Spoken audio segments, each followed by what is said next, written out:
Hi there! If you've clicked this video, it means that Commander Honglan is giving you trouble and you're so frustrated that you turn to YouTube for a solution.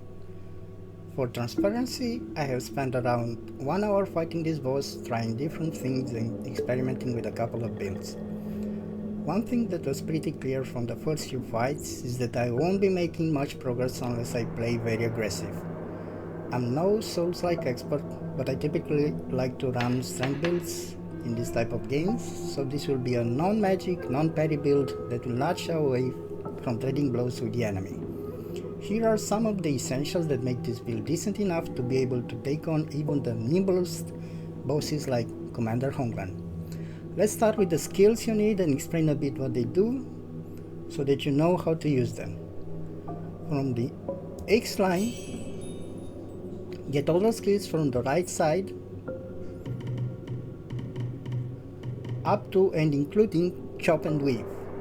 This skill will deflect most of the incoming damage with a third attack of an X-like attack combo.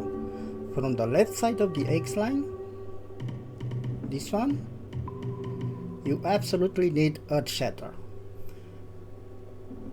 And the two adjacent skills for more damage and a longer resilience. Earthshatter is an exceptional discipline that requires 3 skyboard mice stacks, so normally this is a pretty expensive skill. But here is how you can use this after each combo. The first skill in the X line, called Thunderous Cleave, grants 3 stacks of Skyboard Might if it hits an enemy with a 4th attack of an X light combo. This means that it's crucial your 4th light attack in a combo hits the boss. If it does, you'll be able to use Earth Shatter again when you see that the boss is trying to attack or cast something. From the left side of the skill tree, go all the way to Energetic, which is another crucial skill. This will basically replenish all your stamina if your 4th attack hits the enemy. This is how you can continue to attack relentlessly without having to worry about leaving yourself open to attacks because of lack of stamina. Then move down and take another very important skill, Bone Needle Leech.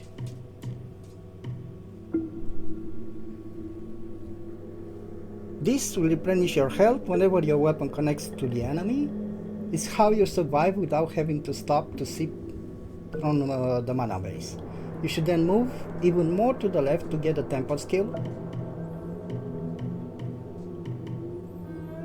which will allow you to use the Bone Needle Leech twice during the fight. I used one during the first phase of the boss and another one during the second phase. You'll see, you probably saw in the demonstration video that it was enough to last from nearly the whole fight.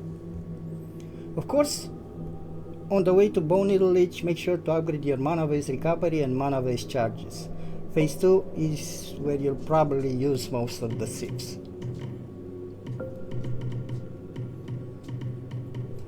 Talking about gear,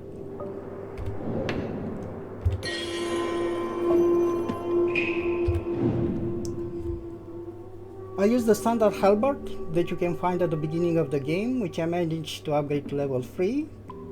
2 pendants are important for this fight, the Good Pendant and the Dracolich Pendant. Both are for mitigation reasons. They mitigate some damage. The third one isn't that important.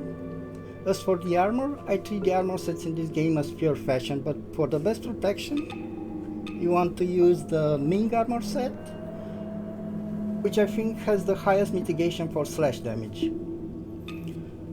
When it comes to tactics, the easiest way to beat her is to trap her into a corner and stun her every time she wants to execute one of her flashy moves.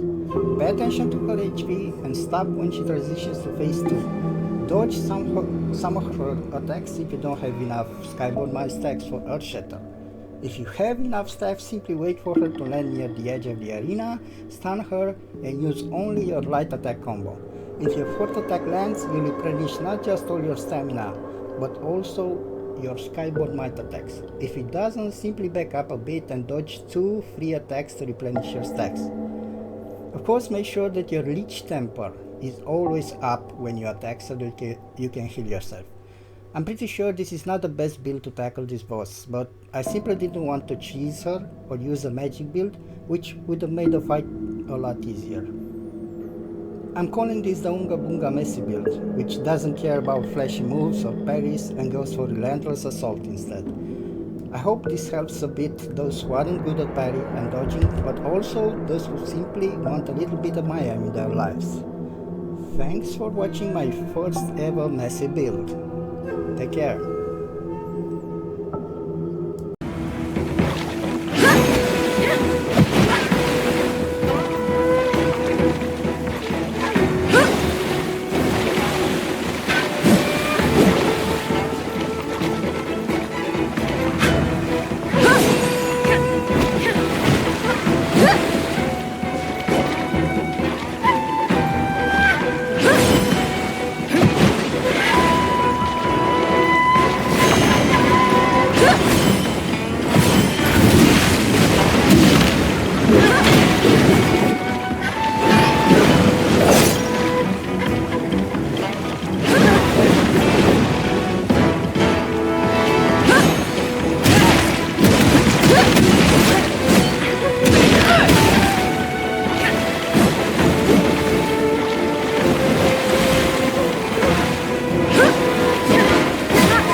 Cloud Frost's edge, descendant of the eye.